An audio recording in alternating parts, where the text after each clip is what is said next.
HOAs been a hot topic in real estate for many years. Love them or hate them, they're here to stay. Should you buy in an HOA?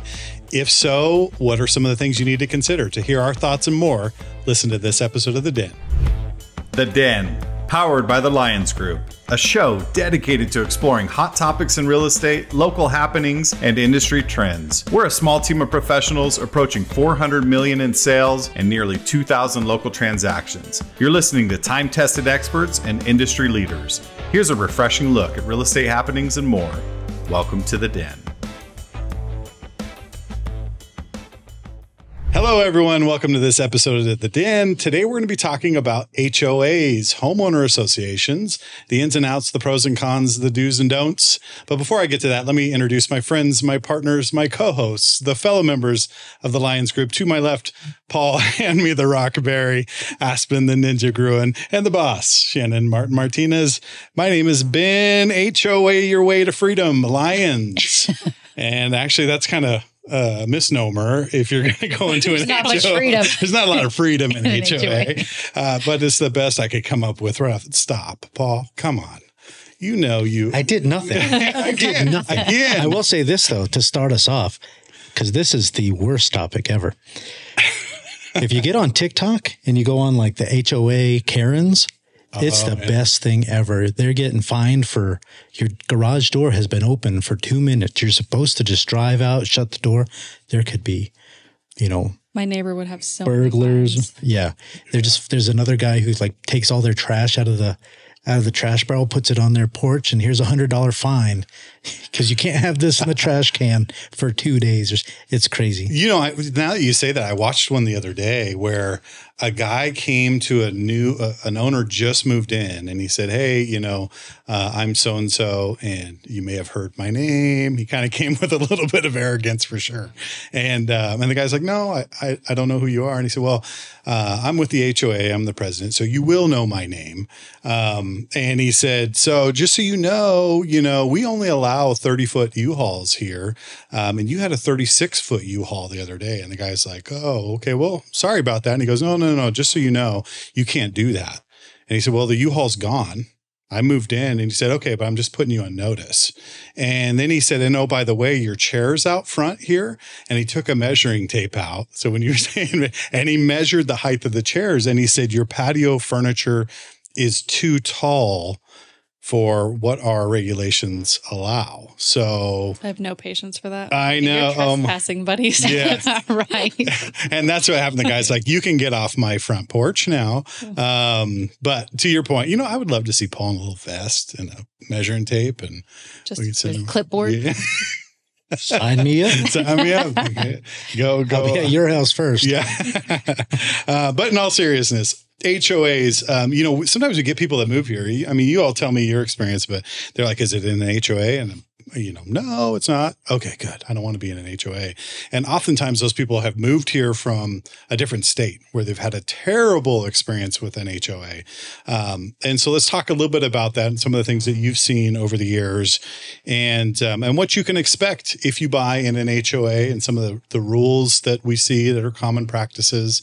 But for our viewers, an HOA is a homeowners association. And they typically charge a monthly fee, and they usually take care of the medians and some of the landscaping. Sometimes they even go so far as taking care of water or sewer or sanitation. We do have a COA here locally, which is a condo owners association, different than a homeowners association, but in the same vein. And we do have some regulations in this state, and I think in Colorado as well, where you have to disclose what the HOA, if it's solvent or insolvent, some of the financials, because you would hate to buy something in an HOA and they're totally defunct, right? So you need to know that as a buyer. But talk to me. Any one of you can jump in about HOAs, and have you had any experiences? Aspen, I know you had just mentioned your neighbor may. No, it's just funny because he always leaves his garage open, but he says it's because he doesn't want to wear it down. But his garage is like the most organized garage I've ever seen, and it's very clean all the time. So I think he's just showing off. I would too. So yeah, I live in an HOA. You live in an HOA. I like it for the most part because all of our neighbors are really don't they're not turning everybody in for everything. Like we have a neighbor across the street. You're not supposed to have cars parked on the street overnight unless they're guests, but he has a bunch of teenagers. Like, where are they supposed to park? So no one says anything. You know, everyone just kind of minds their own business for the most part. But I could see being in a neighborhood where you have that one person that just makes it miserable for everybody. Yeah. Trash cans, trash bins. Like in our HOA, we have to have those in. Like you can't go 24 hours. Like you got to put your trash out. You got to bring it in. And then you can't have like RVs or fifth wheels or a boat parked out front for longer than I think 48 or maybe 72 hours. It's like if you're prepping it for a camping, I mean, Shannon, you go camping quite a bit. Mm-hmm. How long does it take you to pack a camper and then clean a camper and all that? Not long. Yeah. But long enough for some people. For me, it'd be like a week. Yeah.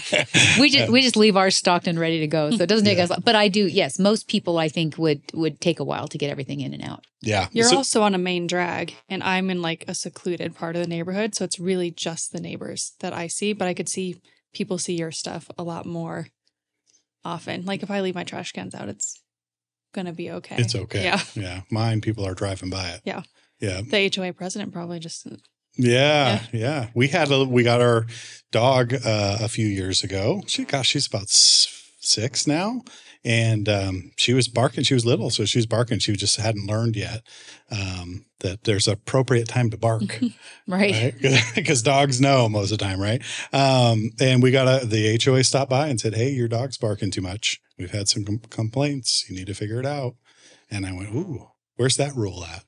So, it's one of those things. Be familiar with your rules. Now, do they have bylaws and stuff like that for HOAs? Anyone want to talk about that and how the state handles it? Shannon, I'm going to give that to you. I'm not going to talk about that. No. I don't know. I don't live in an HOA. You do too know what the regulations are. Stop playing coy. Tell me what happens in New Mexico if someone buys an HOA. What's our requirement? For disclosure, you mean? For disclosure, New Mexico regulations require that we do certain things. Requires that I don't know. I mean, I know that we have to fill out our forms. Yep. And those forms have to disclose if the dues are paid and current. Yep. I know we have to show them the bylaws and financials. We have to provide all that to them. I'm not sure what you're getting at. That's exactly what I'm getting at. Oh, okay. Yeah. Okay. I thought maybe there was some secret hidden thing here that throw her off. Yeah. that I was not aware of. But she led with, I don't know. Right. I don't know. Well, you do know. I just didn't know what you were after. And you also have to provide, typically you're supposed to provide some of the financial information of the owners association. As I talked about before, you want to make sure that there's enough money operating there or in the operating account so they're solvent. Right. So they have the ability to take care of the medians and that there's no lawsuit pending against the HOA or anything like that. In fact, in our HOA, there has been lawsuits. So we've had to disclose that there's lawsuits between the HOA and some of the other entities, specifically regarding a sewer line, but that's a whole nother conversation. Are you I think you're on the other HOA. I'm on the other one where there hasn't, but it was the other one that had the issues. So I didn't have any. On phase 2. Really? So phase 2, once you get over there, getting those. That's right. And so these are the things because, sometimes we don't know about it. So we have to go to the entity. If you haven't sold one over there in a while, it's been a while. Yeah. And so there was a grind. I call it the grind and push, where they're grinding the sewer and pushing it uphill. Well, originally the development company was responsible for all that. And then they tried to hand it off to the HOA, and the HOA said, no, we don't want to deal with that. We don't want to deal with the grind and push and all the kids flushing stuff down the toilets that shouldn't be there. Toys. They found Tonka trucks and stuff in there. And so there was a lawsuit. Yeah, I heard about that, but I thought it was phase 1. So I was not paying attention. Yeah. I was like, that's their business. We don't got to worry about it. Not my problem. So, but Paul, why don't you parlay on that? If you were a buyer buying in an HOA, what would be some of the questions you'd be asking or things you'd be thinking about? Well, just pretty much what we've already talked about. Can I have guests over? Can I park anything in the yard? One of the things that we find, because there's not a lot of HOAs around here, and we don't live on the country club like them, but there is one here that has assessments, and it seems like every few years they increase their monthly dues or annual dues to some ridiculous number to pave the road or something like that. So they have the right to levy an assessment or an increase to do something for 1 year. I don't know what the rule is for each HOA, but it's sort of an improvement, and they do it for everybody all at once. Mm-hmm. So that's one of those things. Like I had one guy who was buying in an HOA, and it was a very high monthly fee, and we had to verify that it would drop off at a certain time or else he wouldn't buy. So he bought in the middle of an assessment for paving. So those are the kind of the questions I would have. And for an investment property, what about like short-term rentals versus long-term? Yeah, there's a lot of rules that we just killed a bill in the state legislature this past year that was, they were trying to mandate that a certain number of the HOA board had to be residents, and it was the kind of the HOA and the condo association. They had to be a certain number of member owners. Then it could only be a certain number of rental properties, or had to be, owner occupied. And the thinking on our end was, how are we telling people how to run their business? They have that in Colorado. Yeah. It's pretty common up there. And HOAs are also really common in Colorado. Well, we have for snow removal though. Yeah. Yeah. And we have those rules already, but they were trying to make it very stringent. Yeah. Now, up in Colorado, do they have the same disclosure requirements? In other words, you got to get an HOA certificate saying that there's no back dues or anything like that. Any future assessments coming up or unpaid assessments? Nope. Wow. Not in, when I tell you guys, I always feel like I'm missing stuff in Colorado. Obviously, I pull all the covenants. I pull all the HOA information. Most of the HOAs up there have websites, and you can pull all the financials and the, documents and stuff, everything that you would need, the minutes, all just on there. That would be nice. Normally, we just send them there. Sometimes you have to do a little bit of digging, but for the most part, it's pretty easy to find. Yeah. Wow. That's a little more willy-nilly. I kind of like willy-nilly. It really is. Yeah. Colorado's pretty willy-nilly about a lot of stuff. No, you still do the same research. We just don't have a specific form for it. Yeah. So talk to me about, Shannon, why would you buy in an HOA? What would someone want out of an HOA? What would be a benefit of it? Well, people want protections that come with an HOA. There are people that want to live in a neighborhood where a certain level of quality of life maintained, guaranteed for them. Some people really don't want to drive down where there's RVs and boats and stuff parked along the streets and trash cans hanging out there, or kids with basketball hoops in the streets playing and things of that nature. So for someone like that, would love living in an HOA because it's tidy. You've got your rules in place and everybody has to live by them. And to pay a fee every month to have somebody watching those for you is probably really appealing to some people. Yeah. And there's a tipping point there because some people want, they want the homogeneous neighborhood where people don't park cars that are immobile for an indefinite period of time. And like you said, basketball hoops in the street, and nothing wrong with that. But other people don't want that. And that protects the value of their home, the integrity of their home. But then you tip over and then you get really an aggressive HOA that maybe overreaches all the time. That gets a reputation, can hurt their value on the same stroke. Is that fair to say? Aspen, what are your thoughts on that? I specifically wanted to buy in an HOA just because I've had some bad experiences with neighbors. So just like kind of overstepping and to where it was infringing on my house. So I looked specifically in this neighborhood, but there's only one rule that is just really irking me, but I feel like we live in a very family-friendly, kid-centered neighborhood, and they are just putting so many restrictions on what the kids can do. And that is kind of starting to drive me a little bit crazy because we do have so many kids where we live. But aside from that, I really like living in an HOA. I feel like everything's maintained. The roads are always nice. The landscaping's nice. There's security. There's fences. So there's stuff that I really like about living in an HOA. Yeah, that makes a lot of sense. And that was one of the reasons I looked for an HOA as well, just because I wanted some of that protection. But I can understand and appreciate people who just dealt with Paul with a measuring tape on their front porch going, your chairs are too high. That would make me move. Yeah, I would have. Yeah, there would have been a wrestling match. Is there an application for that position? Yeah. You got your little Billy bat. Paul's going to become our HOA president. Do we need to get him a visor too and some dark sunglasses? Oh, I love it, Paul. Well, there is clipboard. extreme, there is extremes both ways, I mean, I can see why people don't like that, but I know the last neighborhood that I lived in, when I first moved in, we had one rental property across the street, which was really nice and nicely maintained. And 20 years later, by the time I moved out, I was almost the only owner within 10 houses either way of me. They were all rentals, and most of them had allowed their yards to die. Mine was perfectly manicured and nice, and nobody else's was. And my neighbors, who have like 15 cars, they just park right in the yard. So there's a lot of perks that come with having an HOA. Over 20 years, the dynamics around me changed. And I don't want to say it really drove down the price of my house, but it probably didn't appreciate the way it could have if, that had been maintained better. And everyone took as much pride in their home as you right, did. because everybody did when I moved in. It was different. It was a different neighborhood. Lots of kids, lots of families, and now, of course, mine's a rental now too. So, I mean, that's what eventually happened to it. But yeah, it does change things, and it can, I can see the draw. Yeah. I can see the draw for wanting one. Well, let's pivot from HOA to covenants. Now, HOAs typically have covenants, but there's a lot of properties that have covenants that do not have homeowners associations. Paul, why don't you talk to us or explain to our viewers what covenants are, and then go. Stop, man.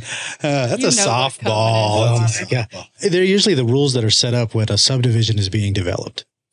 It goes over like minimum square footage, what you have to have for your setbacks, where your building envelope is on the lot, what kind of fencing you need, if you have to have landscaping in the front or the back, all of those types of things, your driveway, slopes and grades and all that stuff.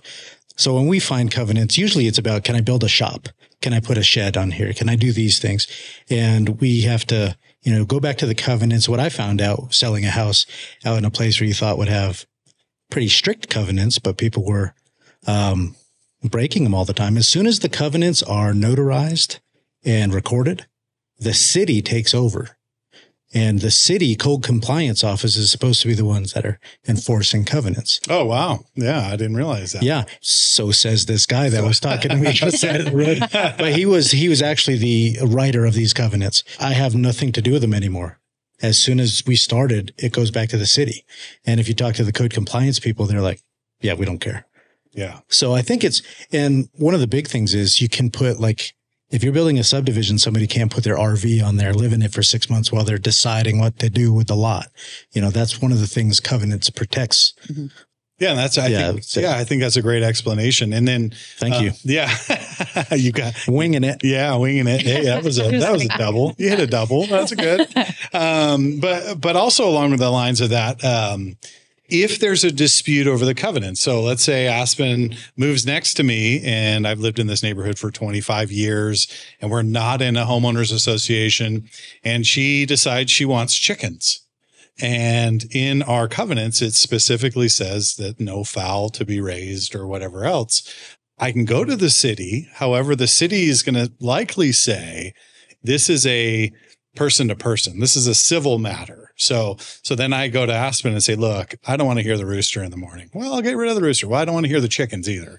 Then it becomes a civil matter between you and I. Is that how you all understand it as well? And that's typically the way it goes. So if I really had beef with it, I could take you to task over the covenants and potentially file suit, in a court setting. That's the nice thing to distinguish between an HOA and just having covenants, because most neighborhoods have covenants, but the HOA is going to enforce them. And in an average neighborhood, they're not. So, covenants are only as good as if people are going to abide by them. You can have them there. You can, go and let somebody know that they're violating a covenant and hope and ask that they will remediate that and do the right thing. But if they don't, there's really no recourse except to sue them. And I think most people aren't going to do that.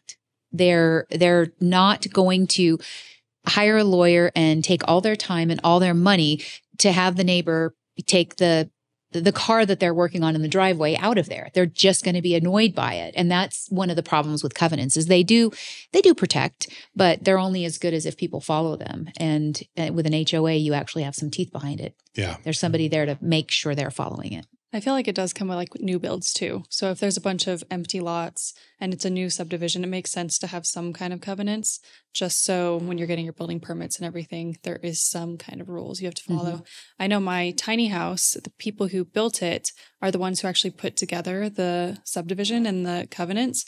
And my tiny house does not follow any of the covenants, but It was done before. So as long as I don't add on or change it. You're kind of grandfathered in. Yep. I can just kind of keep it as it is. It's a 10-acre lot. So if I wanted to use the other 5 acres, I would have to follow the rules. And I would too. But one thing about this, it's so far tucked back in the trees. I think people don't even think of it or look at it, you know? Yeah. Yeah, so you kind of have to play it by ear in that regard. In fact, we just ran into a situation. I had a 1-acre lot up in a subdivision for sale and had a house on it, had a barn in the back. Everyone has llamas and goats and chickens and horses. And in the covenants, we had a buyer that was interested working with another realtor. And it said one line that said farm animals not permitted. And we all went, what? In fact, the owner that I have the property listed with, he goes, Ben, that's why we bought that property, because we thought farm animals, because everyone has farm animals out there. So the buyers looked at that and said, look, I don't care what everyone else is doing. It says it's not permitted. So we're going to make the choice not to buy this property because someone could take us to task if we put a cow out there and we want a cow. So, and not all old covenants are enforceable too. I think just because it says it on there doesn't mean you can actually enforce it legally nowadays either. Yeah, that's a good point, because some of those covenants have they built in language that says if these aren't modified, then there's a automatic 10-year extension to these covenants. And, they're back in the 80s. And so 83 and then 2003, they automatically extend for 10 years. But if they don't have that verbiage in there, then those were the original covenants, but have they lapsed? Are they enforceable? Yeah, some of those original covenants too, it's very stringent on what race you can be and if you can have children or not. And that's just, even if they are still active, you're not going to be able to enforce that. Right. Yeah. And as you shouldn't. But right. Yeah, exactly. Well, we've seen that over the years. And just down the street, we've seen covenants that exclude specific races, which is pretty incredible. Still on the books. And so the title insurance says excluding these things, of record. So to protect everybody. Interesting topic. Let's go to the speed round real quick. Paul, I'm going to kick off with you. Would you purchase in an HOA? Why or why not? Not would you work in an HOA? Put the clipboard down. Would you purchase in an HOA? Why or why not? I think I would. I don't have anything against them. If I got, some crazy rule enforcer that oversteps, I probably wouldn't care for it too much. But depending on how much it costs, I mean, that's a big thing too, is the cost, because it gets added to your monthly mortgage. It's not financed in, it's an additional fee. So you have to make sure that if it's in the budget, if it was the right house, I probably wouldn't think twice. Yeah. And that's a great point. Lenders calculate the HOA fee and you have to qualify with that HOA fee. It's kind of part of the payment. So Aspen, same question to you. Would you buy in an HOA? Why or why not? Yes, and would continue to do so. And if I was in a bigger city, I would probably look at condos and what amenities they had. And I would consider that a perk. And if it was, if they had a gym and a pool and a sauna and a restaurant and a bar, and I would consider that a perk. And I'd probably be willing to pay a fee for the use of it to not have to maintain it as well. Yeah.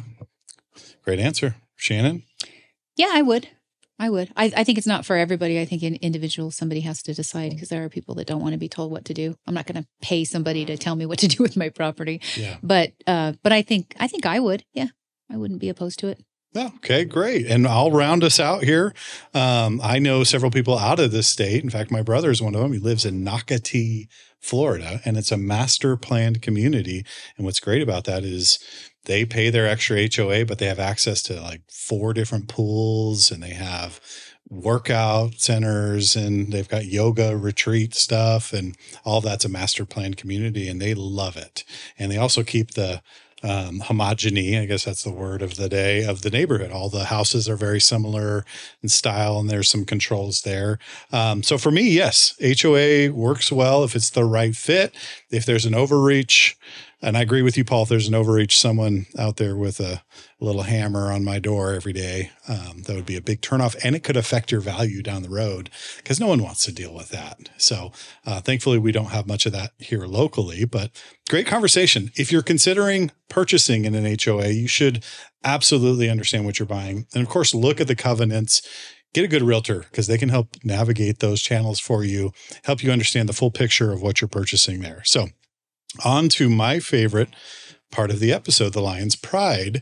That's where we highlight a person, an event, an organization that does some wonderful things for the local area and our local community. And this week, it's my turn to highlight someone, and I'm going to highlight BLM, the Bureau of Land Management, not the other BLM, the BLM for the federal government that handles all of our outdoor recreation here locally. They actually have partnered up with some of our municipalities and built out some great trails, some fantastic outdoor amenities. And that's cool to see the federal government working with local municipalities and local people to use some of this awesome outdoor space that we have for our community, for our children, for our families.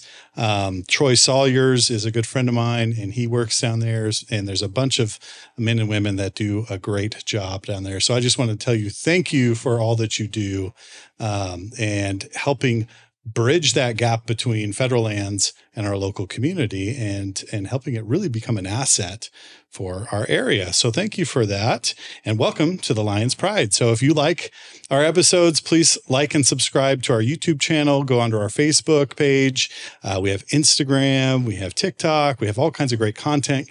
Go to sjcbroker.com. You can schedule a consultation with anyone here at the Lyons Group. We'd love to meet with you, sit down with you one-on-one, whether you're buying or selling, residential or commercial. We can help give you an advantage in today's market. So thank you for tuning in. Until the next time, we'll see you in the den. Thank you for listening to The Den, powered by the Lyons Group. Hit the subscribe button to keep informed on real estate happenings. If you'd like to learn more about the Lyons Group, visit sjcbroker.com. Complex markets require complex strategies. The Lyons Group can give you a true advantage in any market. Whether you're buying or selling, residential or commercial, contact us directly at sjcbroker.com. We're time-tested experts with a client-first approach, and we'll see you next time in the Den.